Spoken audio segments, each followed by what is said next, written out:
Alright, as middle schoolers, you're probably participating on things like Facebook and Snapchat and Instagram.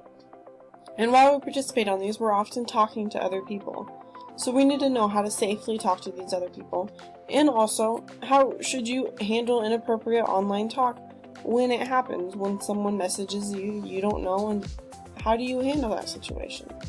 As middle schoolers, you need to be aware of these and to know how to do these with being online every day, all day. Many of us have heard the saying, "Don't talk to strangers." This also applies to online. If someone you don't know messages you, the best thing to do is don't respond to them and go ahead and block them. Yes, I know people can make other profiles and keep trying to message through different profiles. When that occurs, at that point you need to talk to a parent, guardian, teacher, somebody who can guide you in the right direction on how to deal with that situation. It may lead to reporting them to whatever social media site they're on and getting their profiles taken down and different things like that. The thing is, don't be scared to talk to somebody about it. So being online provides you opportunities, a chance for something to happen. These can be positive and negative, but how does the internet and being online provide us with different opportunities? So, the positive opportunity that it could provide us with is keeping in touch with family members that live far away. Say you have a family member that lives all the way in Washington, D.C. It can be hard to keep in contact with them, so by keeping in touch with them on Facebook, lets us know what they're doing and if any major events are happening in their lives. However, also bad things can happen. Like I said, someone you don't know could message you and they could start stalking you online and different things like that. And how do you handle those situations? So these are often called pitfalls, a hidden or unsuspected problem.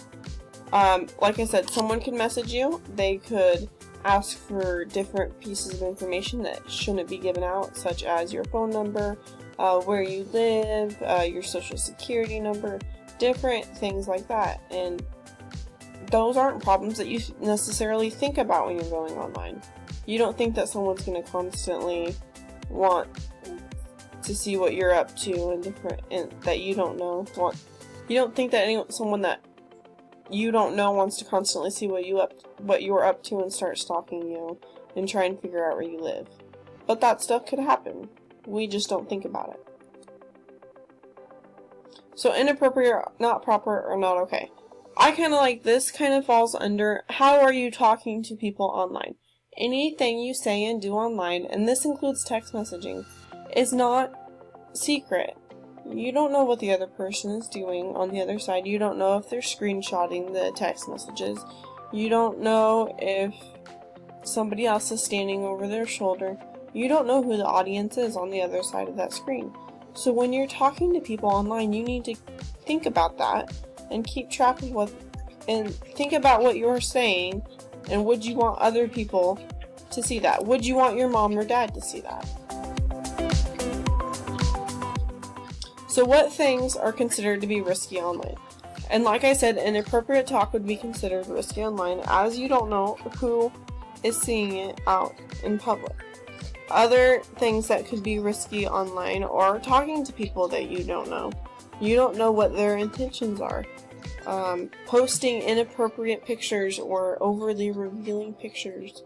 And this includes Snapchat. Snapchat doesn't just delete its pictures when you're done. They can stay there, and people can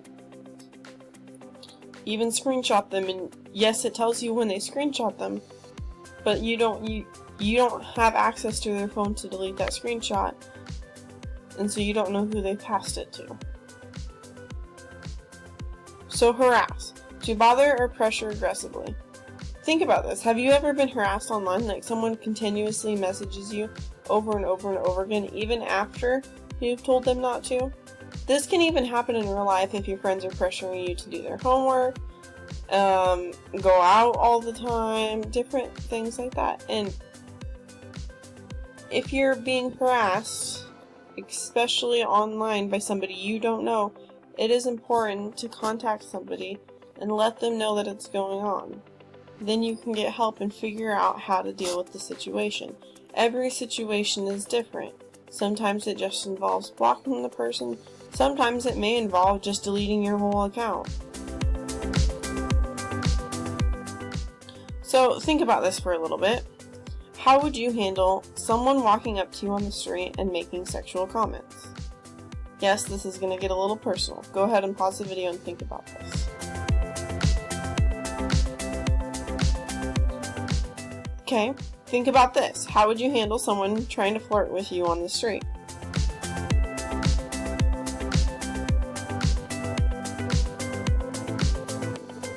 Now, how is this differently online? Sadly, often how we act online is different than how we would act in person. You are more likely to say what you're thinking online because you're not necessarily considering how the other person's going to react to it, because it's not face-to-face. You're not reading off of their facial expressions and their nonverbal cues. You're going off of just what they've typed. So this comes into risky behavior. Risky behavior is potential harmful to one's emotional or physical well-being.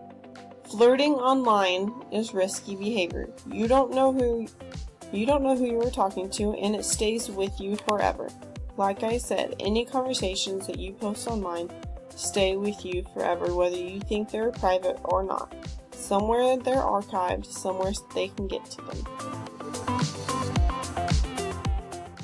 Here's some statistics. The truth about risky online relationships. Teens are most likely to receive an online sexual solicitation. A teen is more likely to be solicited online by another teen or adult or a young adult. The predator-prey label gives the wrong impression. Think about that for a little bit. Teens are the most solicited online.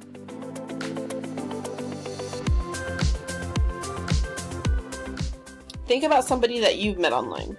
Odds are a lot of us play video games. We talk to people on Xbox or PlayStation or whatever if we're playing online. And we meet people that we don't know in real life. So is this appropriate or not appropriate? That's kind of for you to determine. How are you talking to them? Are you just talking about the game? Or are you telling them where you live and giving them your phone number out? It depends on how you're interacting with them. If you're just playing the game, it's probably fine. But if you're giving out all of your information to them, even and adding them on your personal social media accounts that have that information, there could be an issue. Think about this. Has this person that you've met online asked you to keep anything about your relationship a secret? If they've asked to keep something a secret, is that good? Is that bad? Odds are it's probably not a good thing.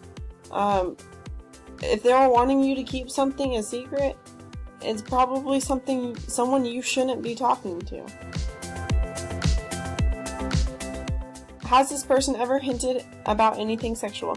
Yes, this kind of gets a little personal, and I'm not asking any of you guys to share it out loud in person, but it's important. If they've hinted at anything sexual, at that point, you need to cut off communications and block them. That is no longer appropriate conversation for online talk. Have you felt pressured or manipulated by this person? If you have felt this way, then you need to block them, delete them, and get them out of your life. People online are not the same as what they are in person.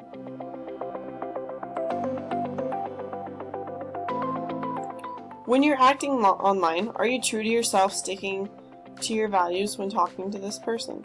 So often, like I said, we act different online than what we act in public. If you're playing video games, what we call trash talking probably isn't appropriate, and you probably want to do that